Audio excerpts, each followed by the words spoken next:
Hello students, आज की video में हम जानेंगे IUPAC naming of coordination compound. तो यहाँ पर हम कुछ कोऑर्डिनेशन कंपाउंड्स लेंगे और उनकी नेमिंग के बारे में यहाँ पर हम जानेंगे। सबसे पहला कंपाउंड हम ले रहे हैं, यहाँ पर फर्स्ट कंपाउंड है Na2 और यहाँ पर हम ले रहे हैं निकिल और ब्रैकेट में हम ले लेते हैं EDTA, है ना। ये एक लिगेंड होता है और इस लिगेंड का जो नेम होता है वो होता है एथिलीन डायमीन टेट्रा एसीटेटो।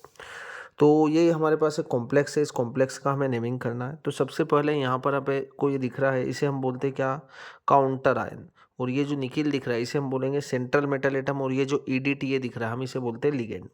और ये जो ब्रैकेट होता है स्क्वायर ब्रैकेट, इसे बोलते हैं कोऑर्डिनेशन स्फीयर। तो यहाँ पर हमें जब भी नेमिंग करना है तब काउंटर आयन जो है ये दिख रहा है आपको Na2, है ना। आपके पास लेफ्ट हैंड साइड वाले का नाम आपको पहले देना है। तो Na2 जो है हमें यहाँ पर डाई सोडियम न लिखते हुए हम क्या लिखेंगे, इसे सोडियम। नॉर्मली आपको लिखना है सोडियम। उसके बाद आपके पास आएगा किसका नेम, उसके बाद आएगा आपके पास लिगेंड का नेम। EDTA को बोला जाता है इथाइलिन, इथाइलिन डाइअमीन, क्या बोलना है इसे, इथिलीन डाइअमीन। तो यहाँ पर डाइअमीन और टेट्रा एसीटेटो, टेट्रा टेट्रा एसीटेटो, ये इसका कंप्लीट नेम होता है। तो सोडियम Na2 था हमारे पास, तो सोडियम, फिर लिगेंड का नेम एथिलीन डाइअमीन टेट्रा एसीटेटो, EDTA का नेम होगा, ठीक है।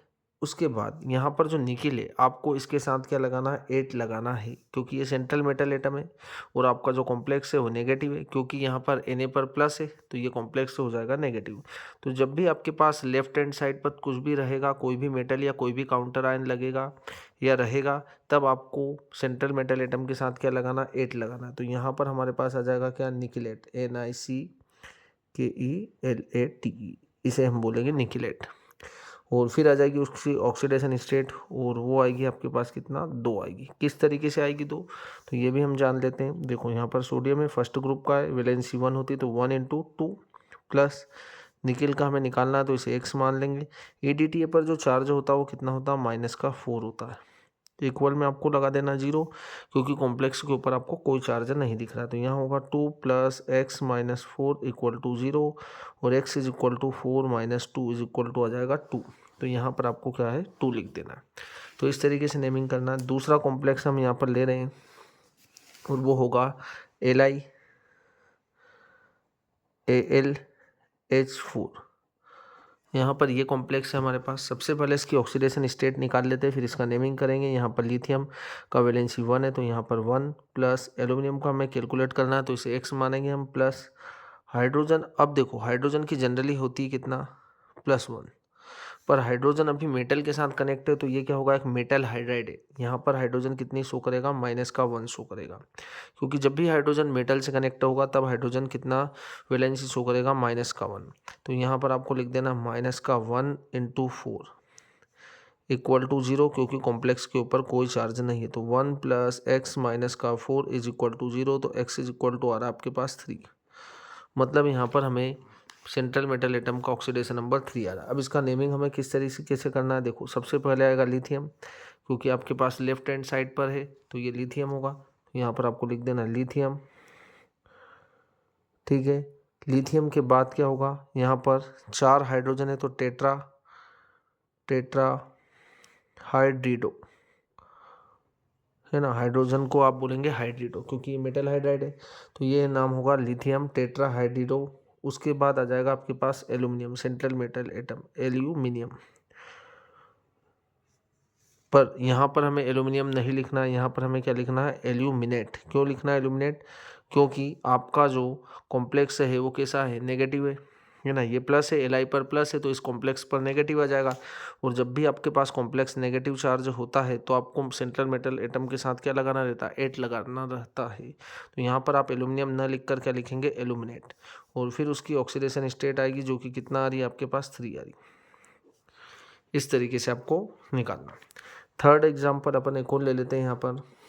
अब आपके पास है क्या, CO, और CO के बाद हम ले लेते हैं यहाँ पर En2 जो कि लिगेंड है, और यहाँ पर F2 भी होगा, और यहाँ पर है ClO4, इसे बोलते हैं परक्लोरेट, ठीक है।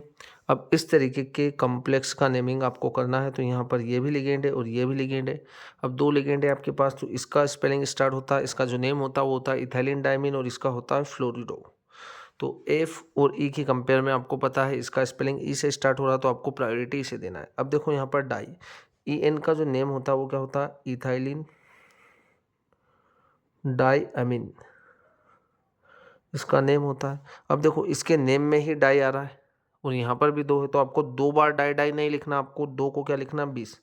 2 के लिए आप यहाँ पर यूज़ करेंगे 20, 3 के लिए आप यूज़ करेंगे ट्रिस और 4 के लिए यूज़ करेंगे टेट्रा किस।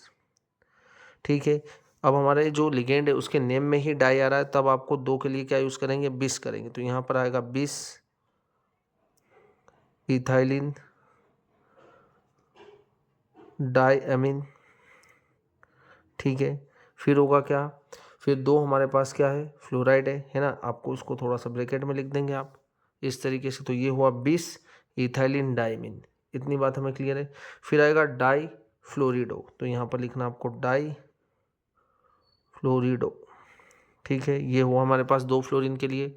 तो हमने यहाँ पर लिखा 20 इथाइलिन डाइमिन डाई फ्लोरिडो। और इसके बाद आ जाएगा आपके पास कोबाल्ट। आपको कोबाल्टेट नहीं लिखना क्योंकि कॉम्प्लेक्स आपका भी नेगेटिव चार्ज नहीं है, क्योंकि इधर कुछ नहीं है। ठीक है, तो आपको नॉर्मली कोबाल्ट लिखना है, इधर थोड़ा स्पेस नहीं है तो हम यहाँ पर लिख सकते हैं कोबाल्ट। ठीक है, उसके बाद इसकी ऑक्सीडेशन स्टेट जो कि कितना आएगी, यहाँ पर हम कैलकुलेट करेंगे। और उसके बाद आपको लिख देना, इसके लिए क्या लिखेंगे, पर क्लोरेट, पर क्लोरेट। ठीक है, ऑक्सीडेशन स्टेट कितना आएगी वो हम यहाँ पर कैलकुलेट कर सकते हैं। एक्स प्लस ई एन पर चार्ज होता है 0 और यहाँ पर 2 है तो वो तो 0 ही हो जाएगा, प्लस फ्लोरीन पर होता है माइनस का 1 इंटू 2। ठीक है, प्लस पर क्लोरेट पर कितना चार्ज होता है, माइनस का 1 इक्वल टू 0।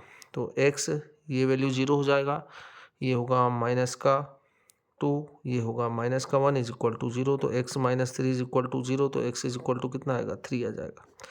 तो आपको यहाँ पर क्या लिख देना, 3 लिख देना। तो इस तरीके से आपको कैलकुलेट करना है किसी भी कोऑर्डिनेशन कंपाउंड की नेमिंग और उसका ऑक्सीडेशन स्टेट, इस तरीके से आपको कैलकुलेट करना है।